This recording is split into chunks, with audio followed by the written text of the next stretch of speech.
Harry Kane's 63rd goal for England. They do have one more friendly. Next up, it's Iceland in Wembley on Friday the 7th before Euro action gets underway. All right, Trent Alexander-Arnold, Stevie, straight to you, because I know you are desperate to talk about this. You said... What are you going to ask me?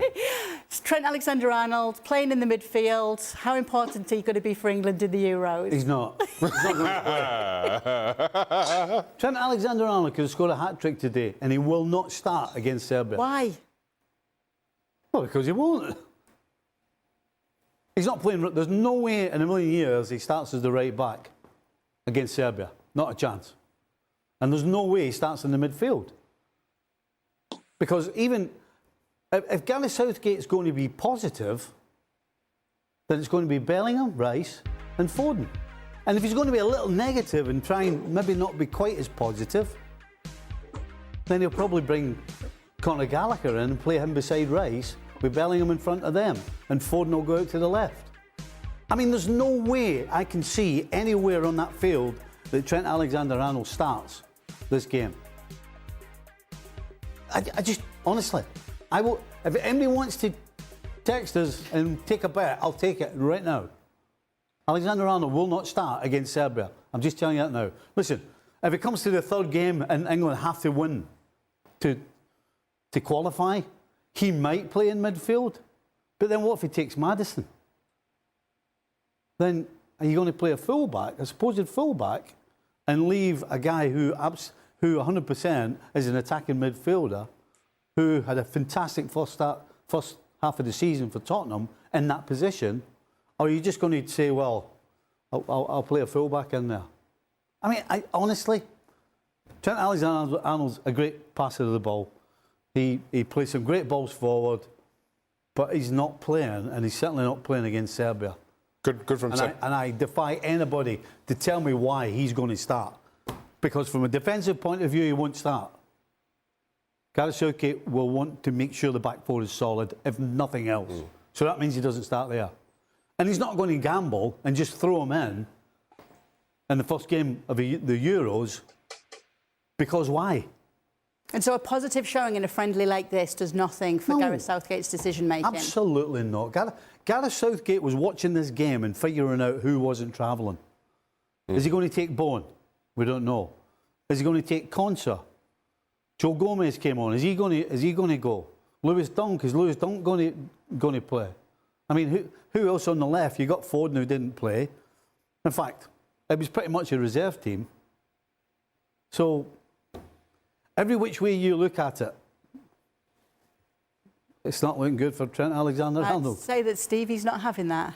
I'll try to be a little bit more positive than I'll try to be a little bit more positive than Stevie again. Listen, I'm with Stevie in a number of regards here. Listen, everything we've seen from Gareth Southgate as England manager, he's built from a solid defensive perspective.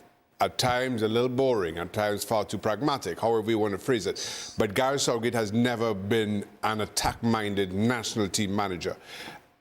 I think that's what Trent Alexander-Arnold gives you. He gives you that option from, as a pass of the ball, from set pieces. If there's that need, you're trailing by a goal or two late on, then it becomes he becomes a viable option. The other aspect of this is, and with the number of changes, well, that you think would be made, not just for the next friendly, but more to the point, the start of the tournament. Out of that starting 11, Pickford starts. Maybe Trippier, maybe Cole Palmer. That's about it. The other 8 players, I do not think, start in either of the next 2 games. So even a good showing in a team that has made as many changes, it just doesn't have the kind of impact that maybe if you were a standout player among 7, 8 or 9 expected starters, then all of a sudden I think you start writing your name into the team sheet. But given the number of changes, even a good showing, I don't think moves the needle that much in terms of Gareth Southgate's approach. Stevie, he'll know 10. He'll know. I guarantee you, he'll know 10 of the 11 that start against Serbia if everybody's fit. I guarantee it. What of Trent Alexander-Arnold next season under Arne Slot? What are we going to see position-wise from him, do you think? I think probably Arne Slot is not going to come into Liverpool and start making all kinds of wholesale changes. I think he'll probably start with Trent Alexander in the position that Klopp did, and then go from there and see what happens and see how they start. That's what I think he'll do. So I think for Liverpool, Trent Alexander will start the season. But again, it will depend on what happens in those starts.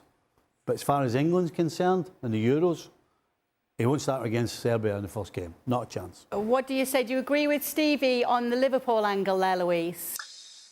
Yes, I think that when I arrive and you know that there has been a lot of work that he's been working on, and that the players know how to work that way, you're not going to try to change everything. Of course, you're going to adapt your style of play to whatever the players that you have in your hand have the ability or the capacity, and from there you're going to build on the trust, on sending a message the way that you would like them to play in your style. But the way that Liverpool has been playing in the middle with so many talented players, with Endo, with McAllister, with Curtis, with Elliott, I don't see right away playing Alexander-Arnold into the midfield. I think that the way that he's been playing on the right side, now we forget a little bit, but not long ago we were talking about two of the best fullbacks that the world was seeing, with 20 assists each every single season, and that's something that we haven't seen for a long time. So I'm not expecting Arne Slot to change straight away, and I'm expecting